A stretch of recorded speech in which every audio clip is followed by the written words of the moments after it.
paz do Senhor, queridos irmãos e irmãs que estão comigo neste momento. Que a graça e o amor do nosso Deus transbordem no coração de cada um de vocês. Hoje quero caminhar com vocês por um dos textos mais amados e conhecidos de toda a Escritura, aquele que tem sido o bálsamo para tantas almas aflitas e a esperança para os corações cansados.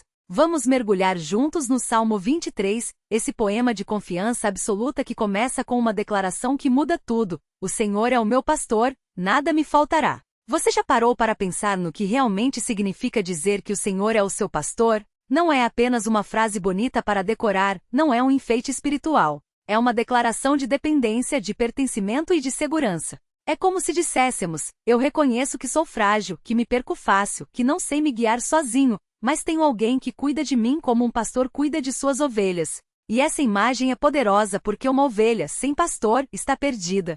Ela não sabe encontrar água, não sabe se proteger dos predadores, não sabe achar o caminho de volta. Assim somos nós sem Deus. Mas Davi, que foi pastor de ovelhas antes de ser rei, sabia disso muito bem. Ele escreveu esse salmo não em um momento de conforto, mas em meio às lutas, perseguições e incertezas. Ele olhou para sua vida e viu a mão do pastor guiando cada passo. Deixe-me contar uma história que vai abrir nossos olhos para a profundidade desse salmo. Davi compôs esses versos quando já era rei, mas também quando enfrentava traições, fugas e crises. Ele sabia o que era andar por vales escuros.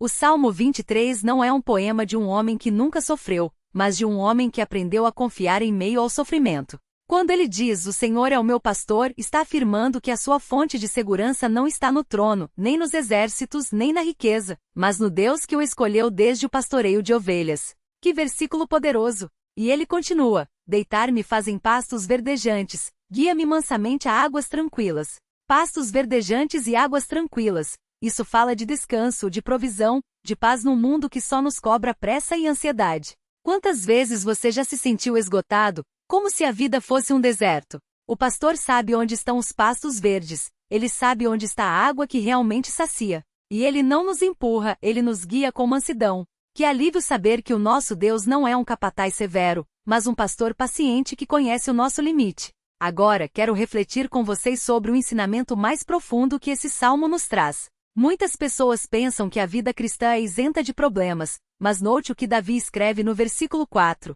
Ainda que eu ande pelo vale da sombra da morte, não temerei mal algum, porque tu estás comigo. Repare, ele não diz se eu andar, mas ainda que, ou seja, ele reconhece que o vale faz parte da jornada.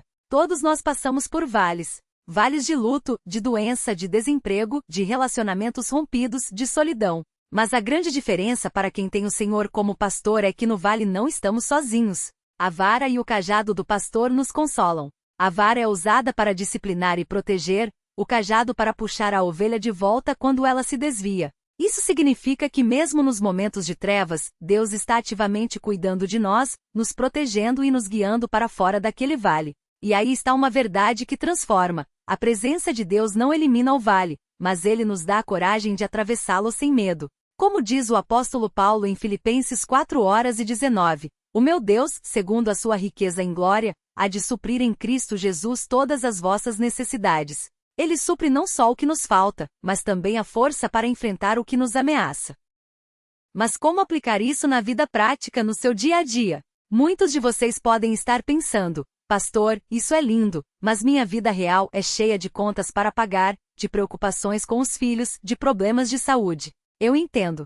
E é justamente aí que o Salmo 23 se torna tão real. Quando você acorda de manhã e já sente o peso da ansiedade, você pode orar: Senhor, tu és o meu pastor. Hoje eu não preciso me desesperar porque tu estás no controle. Isso não significa que você vai cruzar os braços, mas que você vai agir com fé, sabendo que o resultado está nas mãos de Deus. Por exemplo, se você está enfrentando uma crise financeira, lembre-se de que o pastor prepara uma mesa diante de você na presença dos seus inimigos. Versículo 5. A mesa é símbolo de provisão e comunhão. Os inimigos podem ser as dívidas, as dificuldades, as más notícias, mas Deus prepara o sustento mesmo nesse cenário. Ele unge a sua cabeça com óleo, que é o Espírito Santo nos fortalecendo, e o seu cálice transborda. Transbordar significa que Deus dá mais do que o suficiente, não apenas o mínimo. Então, na prática, você pode orar pedindo direção para um novo trabalho, pedindo sabedoria para administrar o que tem, mas também descansando na certeza de que o pastor jamais